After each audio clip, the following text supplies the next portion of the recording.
অনেক বছর আগে এক দেশে ছিল এক লোভী রাজা। রাজার হাতিশালে হাতি, ঘোড়াশালে ঘোড়া, রাজকোষে প্রচুর ধন সম্পদ, কিন্তু তাও লোভী রাজার লোভ কমে না। প্রজাদের থেকে খাজনা আদায় করে রাজকোষ আরও কিভাবে ভরিয়ে তোলা যায়, রাজার সব সময় সেই চিন্তা। খাজনা আদায়ের জন্য প্রজাদের ওপর দিন দিন তাঁর অত্যাচার বেড়েই চলে। রাজা যেমন, তার পারিষদ দলও তেমন। মন্ত্রী, সেনাপতি সবাই গরিব প্রজাদের ওপর অত্যাচার করে নিজেদের ধনী করে তুলতেই ব্যস্ত। প্রজাদের ভালো মন্দ, সুখ সুবিধার দিকে তাদের কোনো নজর নেই। জয় মহারাজের জয়। কি ব্যাপার? কি খাজনা দিতে চাইছে না মহারাজ। তুই কে রে? খাজনা দিবি না কেন? কি নাম তোর? তুই কে? তুই কে? আগে আগে হরি। খাজনা দিস না কেন? রাজামশাই, প্রতি বছর খাই না খাই খাজনা দিই। প্রতি বছর কি করিস কে জানতে চেয়েছে? এবছর দিস নাই কেন? আর দিবি না খাজনা? এ রাজ্যে থাকবি তো কর দিবি না? কি সাহস, খাজনা দেবে না? মার বেটাকে। না না, মারবেন না হুজুর, সে কথাই তো কইছি। খাজনা তো দিই, কিন্তু এই বছর একদমই ভালো বৃষ্টি হয় নাই। ফসল যা হয়েছে তাতে প্রথম কিস্তি দিয়েছি হুজুর, আর তো ঘরে কিছু নাই যে পরের কিস্তি দেব। হুজুর, আপনি মা বাপ, এটুকু খাজনা আপনি মাফ করে দিন মহারাজ, নইলে না খেয়ে মরতে হবে হুজুর। আহা, খাজনা মুকুব করে দিন কেন? তোর কি জমিও নেই? সে জমি বেচে দে, কিন্তু খাজনা তোকে দিতেই হবে। বেটা হাভাতের দল, তোদের ঘরে দানা নেই বলে আমায় খাজনা কম দিবি? মজা পেয়েছিস না? সত্যি বলছি হুজুর, মাফ করে দিন রাজামশাই, ঘরে কিছু নেই আর। এই, কে আছিস? এর বাড়ি গিয়ে জমি যা আছে নিশান করে নিয়ে আয়। খাজনা দেবে না তো জমি রেখে কি করবে? দোহাই আপনার, ছেড়ে দিন রাজামশাই, বাপ পিতে মোর জমি, ও জমি নেবেন না হুজুর। যা যা, নিয়ে যা রে। বকে বকে মাথা ধরিয়ে দিল রে। নিয়ে যা বেটাকে চোখের সম্মুখ থেকে।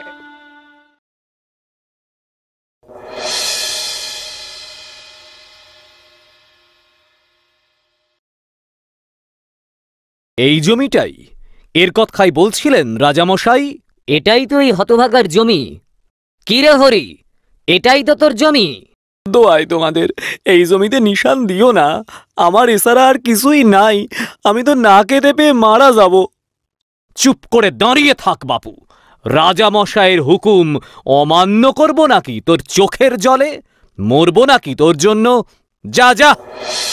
হরির জমিতে নিশান লাগিয়ে রাজার সেনারা চলে গেল। হরির স্ত্রী জল আনতে গিয়েছিল।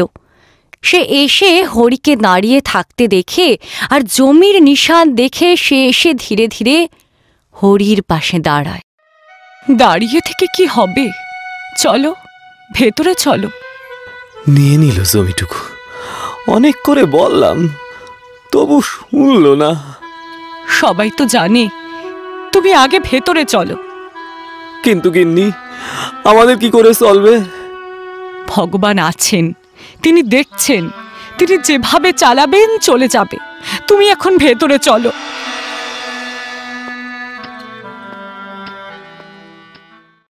সবটুকু ভাত আমার জন্যই থালায় দিয়ে দিলে, নিজের জন্যে তো কিছুই রাখলে না। কালও তো তাই করেছো।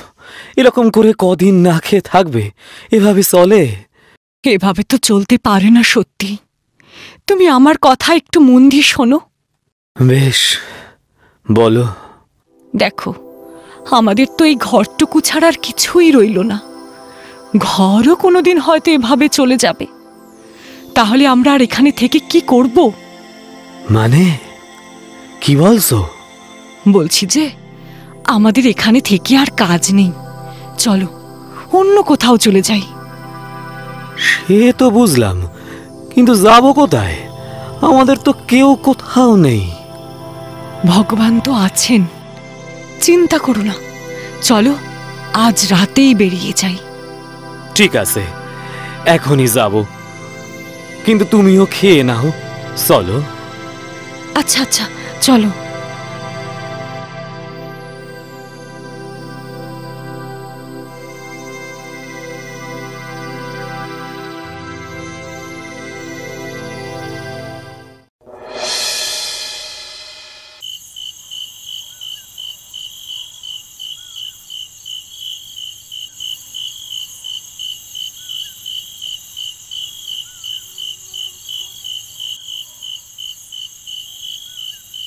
আমরা চলে গেলে ধবলির কি হবে? ওকে কে দেখবে? ওকে রেখে যাব না, আমরা নিয়েই যাব। সে কি, আমরা কি করব, কোথায় যাব, কি খাবো তার কোনো ঠিক নেই। ওকে কোথায় নিয়ে যাব? আমরা যেখানেই যাই না কেন, মাঠ আর ঘাসের তো অভাব হবে না কোথাও। ধবলির খাবার ঠিকই জুটে যাবে। আর অত চিন্তা করো না তো, চলো ওকে নিয়ে চলো। তাই চলো। হরি আর তার স্ত্রী গ্রামের রাস্তা ছেড়ে জঙ্গলের রাস্তায় প্রবেশ করে। রাত থাকতে থাকতে তারা অন্য গ্রামে চলে যাবে এই ভেবেই জঙ্গলের রাস্তা বেছেছিল।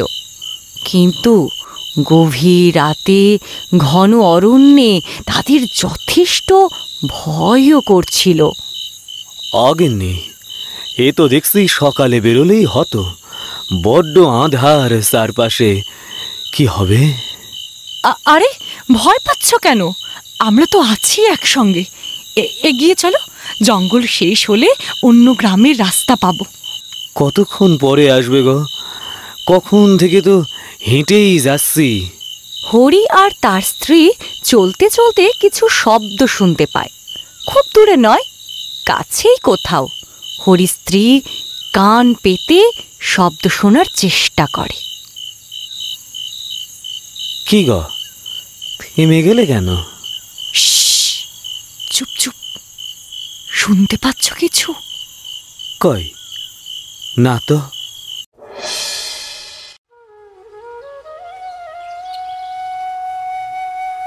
তোমরা কে?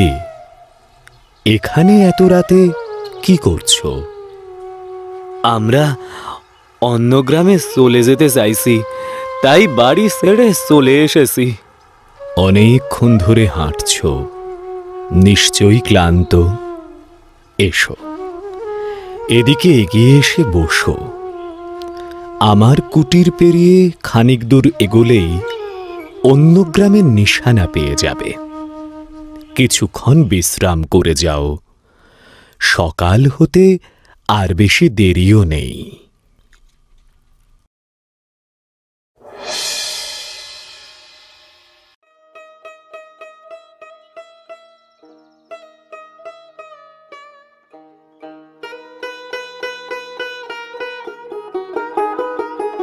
আরে, এ তো আশ্চর্য কাণ্ড। কি হয়েছে বাবা? ধবলি কিছু? একদম ঠিক করেছে।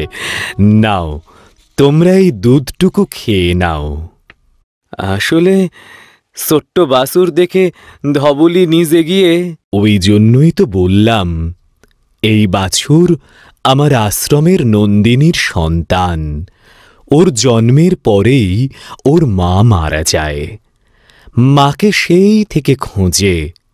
আজ দেখলাম নিশ্চিন্তে ঘুমিয়েও পড়েছে। সকাল হতে আর দেরি নেই, তোমরা বসে একটু বিশ্রাম নিয়ে যাও। আমি সকালের স্নান পূজা সম্পন্ন করে আসি। সন্ন্যাসীর ছোঁয়াতে ধবলির রুগ্নতা চলে গিয়ে সে একটি স্বাস্থ্যবতী গাভীতে পরিণত হয়।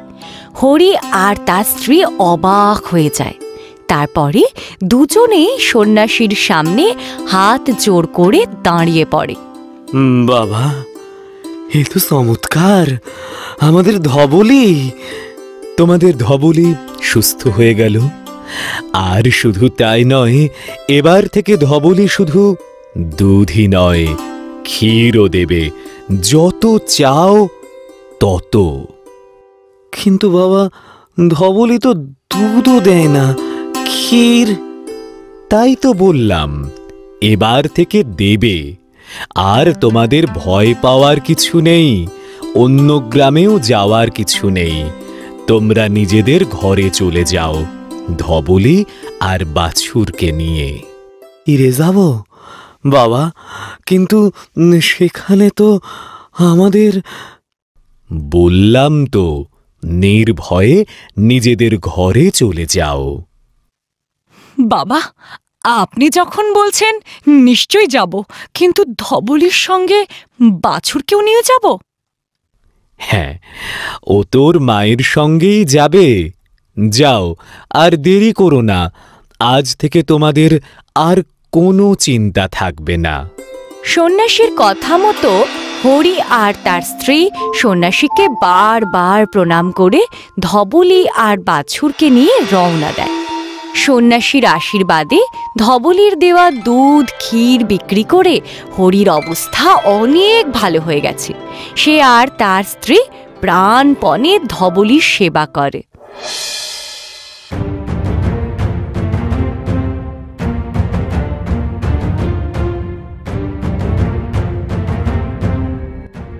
আরে, এ কি ব্যাপার?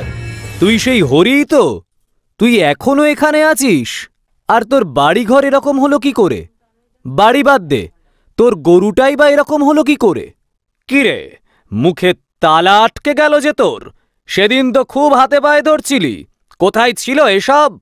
খালি রাজামশাইয়ের খাজনা দেওয়ার সময় যত ন্যাকামি না। দাঁড়া, রাজামশাইকে বলছি এখনই গিয়ে। না না, দোহাই তোমাদের। আবার শুরু হলো ন্যাকামি। চল তো, এখনই গিয়ে বলি। না না, দোহাই তোমাদের।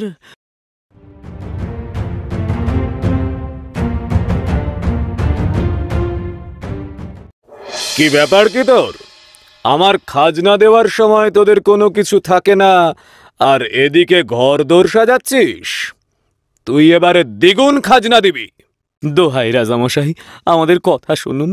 আমার অবস্থা আগের মতোই আছে। না রাজামশাই, একদম মিথ্যে কথা। ওর ঘর বাড়ি ছাড়াও ওর গরুটাও বদলে গেছে। না রাজামশাই, ধবলিও একই আছে। একজন সাধু বাবা শুধু ওকে সুস্থ করে দিয়েছেন।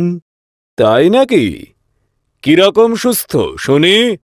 আগে আগে রাজামশাই, এখন ধবলি দুধও দেয় আর ক্ষীরও। কি বললি? গরু দুধের সঙ্গে ক্ষীরও দেয়? তোর এই জাদু গরুকে তো দেখতে হচ্ছে। আয়, যা তো, এটার বাড়ি থেকে গরুটাকে ধরে নিয়ে আয়, আর এই বেটাকে এখানেই রাখ। যদি মিথ্যে বলে, আজ এটাকে শুলে চড়াবো।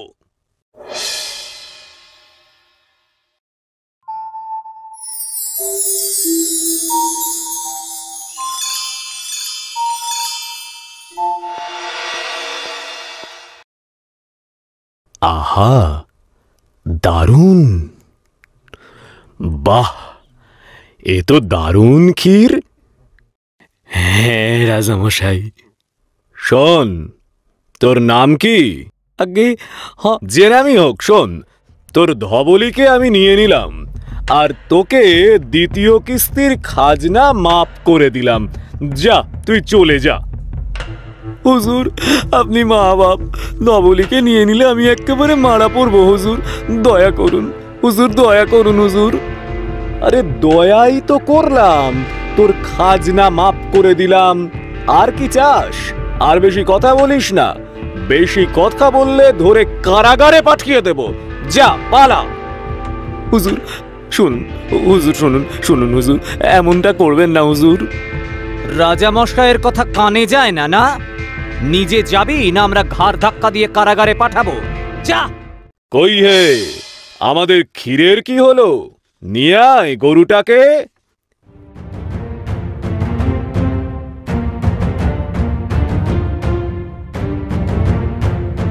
একি রে, একদিনে গরুটার কি চেহারা হয়েছে! বাঁচবে তো? একজন এগিয়ে এসে ধবলির থেকে ক্ষীর নিয়ে রাজাকে প্রথমে, তারপরে সব সভাসদদের দেয়। সবাই সমাদরে ক্ষীর খেতে থাকেন। হঠাৎ রাজা হাত থেকে বাটি ফেলে দিয়ে চেঁচিয়ে ওঠেন, বাবারে, মারে, মরে গেলুম রে। ওফ, কে আছিস রে? এ কি ক্ষীর রে? এ তো বাপরে, মরে গেলুম রে, বদ্যি ডাক রে, মরে গেলুম রে। যে আজ্ঞে মহারাজ।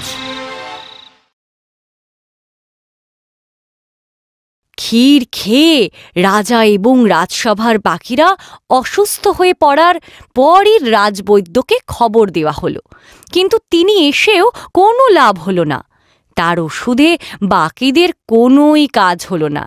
রাজা এবং বাকিদের অবস্থা আরও খারাপ হতে লাগল। জয়মস্তু মহারাজ।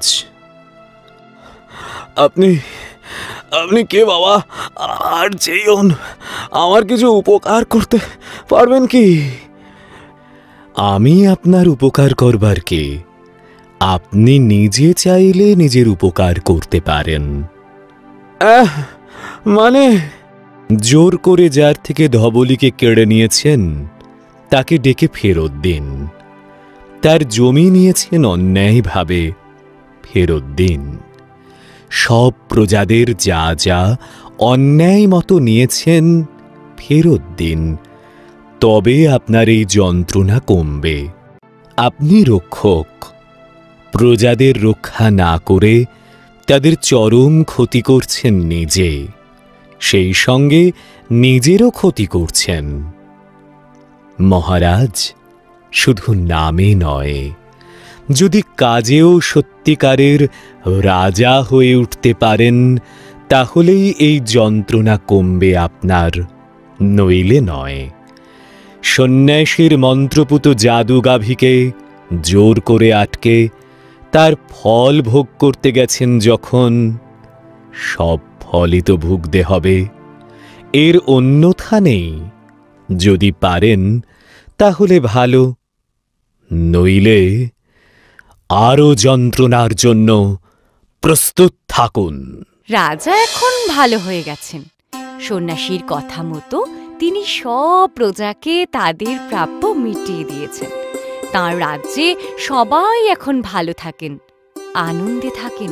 রাজামশাইয়ের রাজ্যে যেন জাদুমন্ত্র বলেই সুখ, শান্তি সব কিছু ফিরে এসেছে।